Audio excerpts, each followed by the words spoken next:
Hello everyone, in this video I'll be reviewing my new phone, Sony Xperia Z3.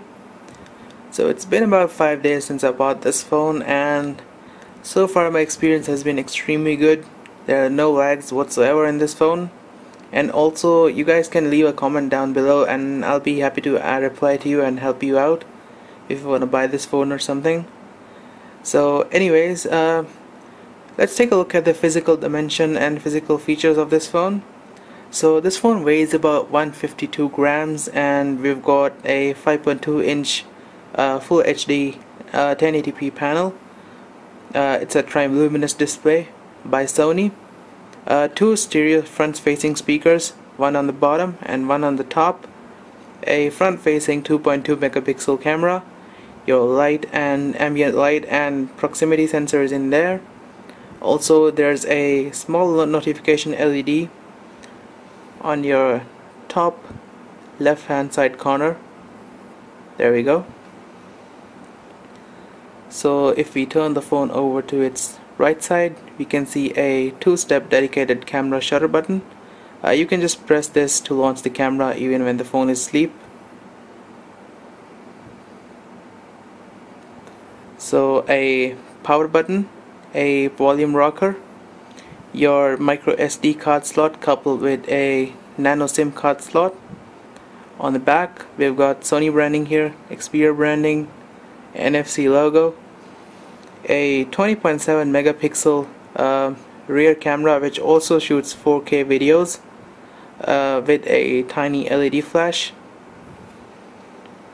On the left hand side of the phone we've got a magnetic charging dock connector, a lanyard port, a micro USB charging port over here that can also be used for data. On the top side of the phone we've got a secondary microphone for noise cancellation, a 3.5mm headphone jack, and on the bottom we've got nothing.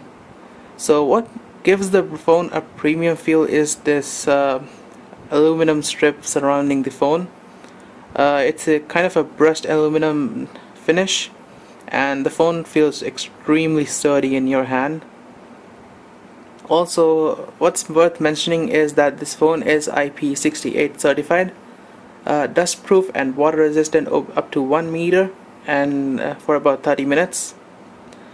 So that's the physical dimensions of the phone. Here's a little size comparison with the Nokia Lumia 730. This has a 4.7 inch display. So if you compare it to a 5.2 inch screen, this is how it looks. This 5.2 inch screen is definitely a lot bigger than this.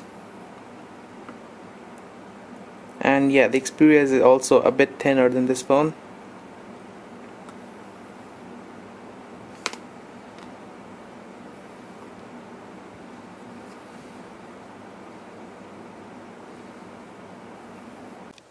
So folks, before I move on to any other feature of this phone, let me just tell you this phone has amazing battery life. This phone has about 3100 mAh battery. That combined with Sony's excellent power management features like stamina mode, you get an excellent battery life out of this phone. So it's been about a day and a half since I charged this thing and we've still got around 74% of battery left. And with about 2 hours of screen usage in a day, that's pretty damn good. I think I'll be able to use this phone about 3 days without recharging it. So not bad at all. So, and if you want to extend the battery life even further, you've got something called Ultra Stamina mode. What Ultra Stamina mode does is it disables every application on this phone except the basic phone features. So you'll not be able to access data and applications like WhatsApp or Instagram, but you'll be able to make calls and basic features like these will be available. And yeah, messaging, basic messaging, text messaging, that is, camera, album, calendar, and all few other settings will be available. I will explain Ultra Stamina mode later in another video, but if you want to know about the battery life of this phone, it's excellent. So if you want to ask any more questions about the battery life, just leave it in the comments down below and I'll be happy to answer them. Moving on to the hardware side of things, this phone has a Qualcomm Snapdragon 801 CPU. It's a quad-core CPU clocked at 2.5 GHz, coupled with an Adreno 330 GPU. Also, this phone has 3 GB of RAM. So with that kind of specifications, this phone has almost no lag whatsoever. Everything on this phone just flies. No matter what you throw at it, it just runs it without a problem. All the latest games on Google Play Store should run on this phone without a problem. You can see it is really lightning fast. So let me just open some website over here.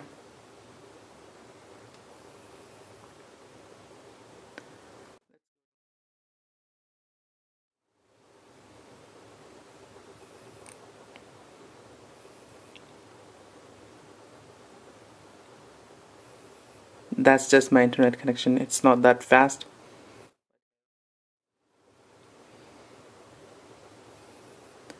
So you guys can see this is quite an image intensive web page. There's no lag whatsoever in rendering the web pages.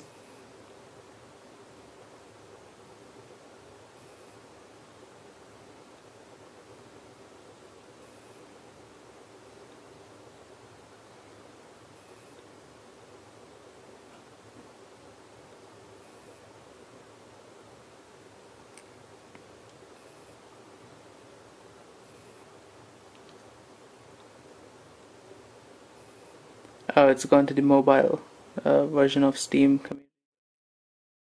Let's go to the desktop side.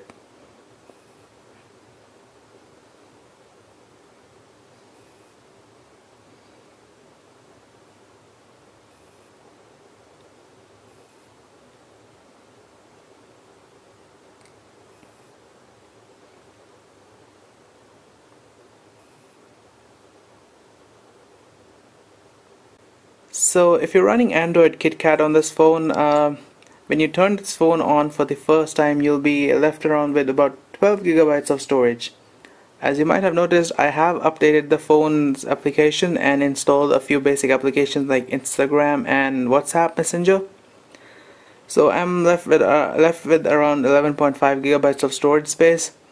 This is the 16 GB model of Xperia Z3. So on the 16 GB version, you'll be left around with 11.5 GB of storage after you install the basic applications.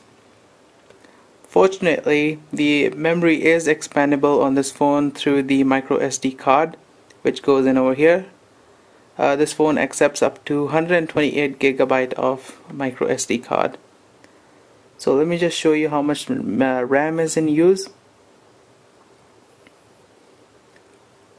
So like I said, this phone comes with 3 GB of RAM, out of which some of it will be reserved for system. So once this phone is booted up, it'll be using about 1.5 GB of RAM with additional 1.2 GB free. So a lot of memory is still free on this phone. Multitasking should be really good.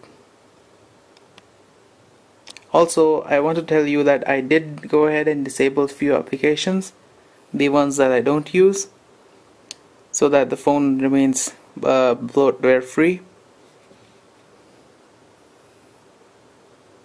So, moving on to the software side of things, we are still running Android 4.4.4 KitKat.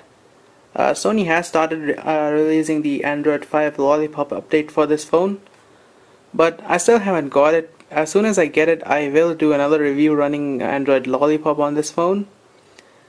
So on top of Android 4.4.4 KitKat, we've got Sony's typical skin here, the Sony launcher, and it's pretty darn smooth with minimal bloatware, and again you can see there are absolutely no lags whatsoever. This is the photo widget, by the way. To add more widgets, you just long press the home screen, or you just swipe it out. You can add more home screens to the phone just by pressing the plus button, or you can just remove them by tapping here. You can add more widgets, you can add application shortcuts, you can change the wallpaper, you can change the theme, and yeah, you can download more themes from the market. There you go. The themes featured over here, you can download from the Play Store. Let me just go ahead and change the theme to, let's say, where's that copper color?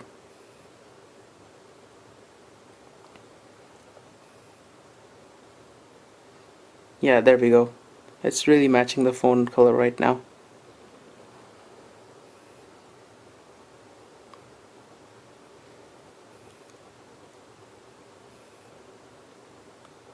And this is how the app drawer looks. You can swipe from the left to rearrange the icons. You can select own order, most used, or show only the applications that have been installed prior to the phone's purchase. I mean after the phone's purchase. I like it in the alphabetical way.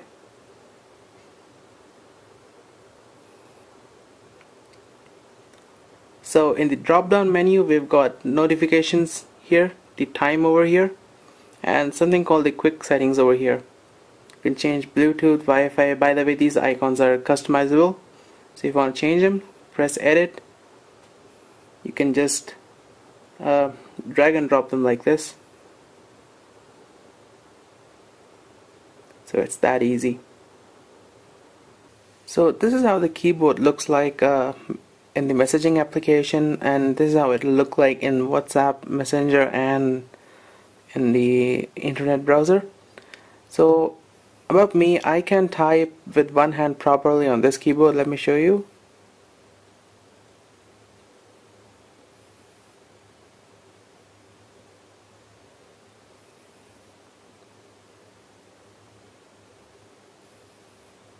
So, but if you think you can't type with one hand, you can shift the keyboard onto your right side by selecting one-handed keyboard.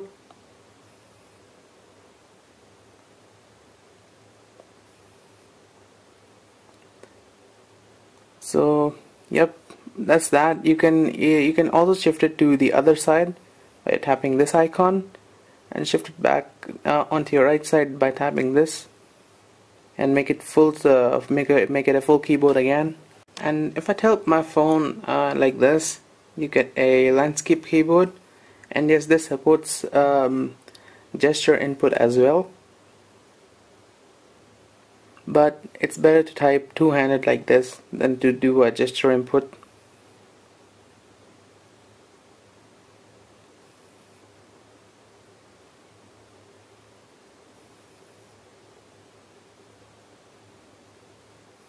So yeah, that's the keyboard. And yeah, you can also change the color of the keyboard. Go to keyboard settings. You can personalize the keyboard. Yeah, here we go. Keyboard skins, you can make it dark. Yeah, this looks much better. So yeah, that's the keyboard of the Xperia Z3. The best part of this phone is probably the 20.7 megapixel camera. Let's take a look at the back first. 20.7 megapixel camera with Sony's G lens and a tiny LED flash. So let's go ahead and launch the camera. You can either long press the shutter button to launch the camera if your phone is asleep, or you can wake the phone up, put your finger here and slide it up, and you can launch the camera that way too, or you can launch the camera from the menu.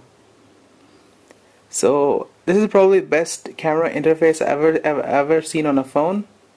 I'd recommend shooting in the superior auto mode because it gives the best picture quality and sets your settings automatically. But superior auto has one limitation, which is pictures can't be shot in 20.7 megapixel resolution. The images are scaled down to 8 megapixel, but the quality of the images are extremely good. Better than what you would get on manual mode with 20.7 megapixel resolution. So to click a 20.7 megapixel photo, you got to switch to manual mode and go to settings here and increase your resolution to 20.7 megapixel. But if you shoot on a resolution higher than 8 megapixel, you can select the scene modes and some of the settings will be disabled, like the HDR mode. but that really isn't a big deal. Uh, Apart from all that, the photo quality is extremely good. I'll link in some pictures below so you can see. But I'd recommend keeping the phone on Superior Auto so to get the best picture quality. Also, you can download the various applications like AR Fun. You can draw something on the photo and stuff like that. I haven't tried these. Background defocus is actually pretty cool. And yeah, I haven't tried any of these except Sweep Panorama. Sweep Panorama is pretty cool. And also you get 4K video recording with this phone. This phone also has a 2.2 megapixel front-facing camera.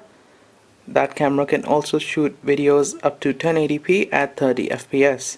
Coming to the display, we've got a 5.2-inch Full HD IPS LCD panel. This panel also features Sony's Triluminous technology coupled with Sony's X-Reality engine, which works only in the gallery, and it's a shatterproof glass. The pixel density is about 424 ppi. Let me just go into the gallery and show you how the photos look. And let's see the viewing angles. Let me just crank the brightness up a bit.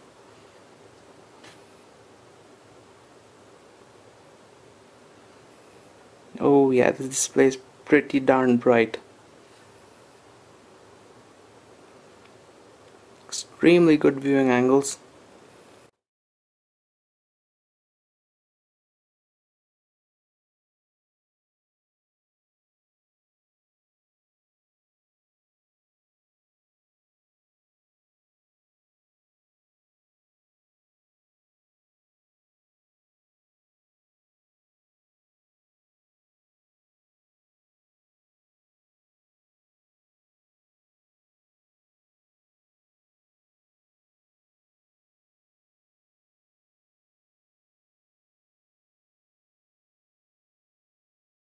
Also in this phone there's something called Smart Backlight Control. So if you enable this, the backlight in your phone won't turn off until you're looking at the phone. So you guys can see Smart Backlight Control keeps the screen on while you're looking at your Xperia without touching operation. So when you look away from the screen, it turns off automatically according to your sleep settings. Now if you have used a Sony phone before, you might have noticed that Sony includes their own album, Walkman and movies application. So let me just show you the album application. The overall feel and the feel of this application, it's pretty good.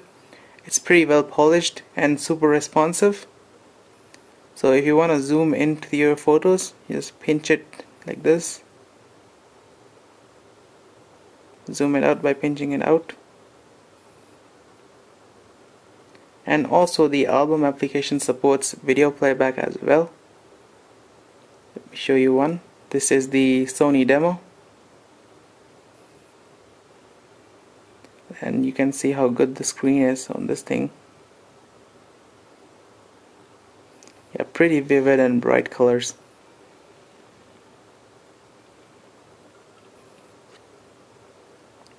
And the blacks are pretty deep as well.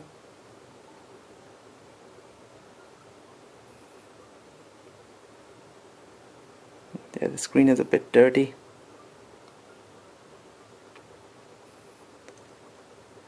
Coming to the Walkman application, this is again a very typical Sony application. Swipe in from the left hand side to change your view.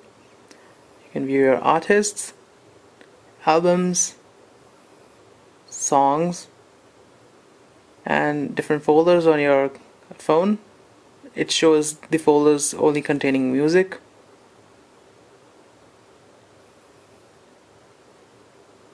And you can play songs through your network if you have a DLNA capable device. So let me just show you the different settings you get. You can also download the music info, by the way.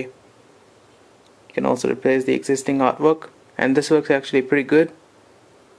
So let's go into the settings and see the different sound effects. Got Clear Audio Plus, Dynamic Volume Normalizer. You've got option to play high-res audio via USB amplifier.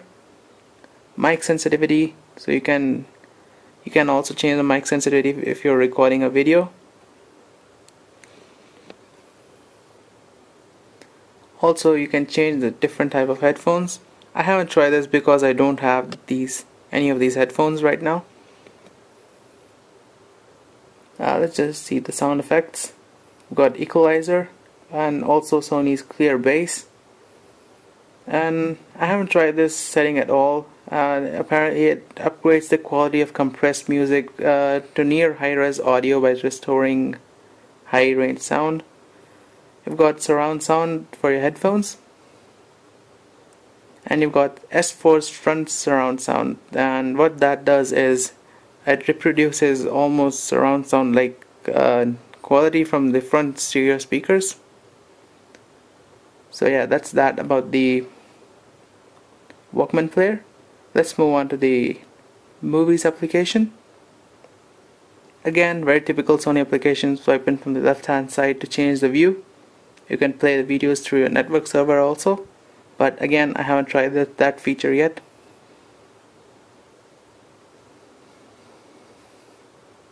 You can pinch in and out, play the video directly.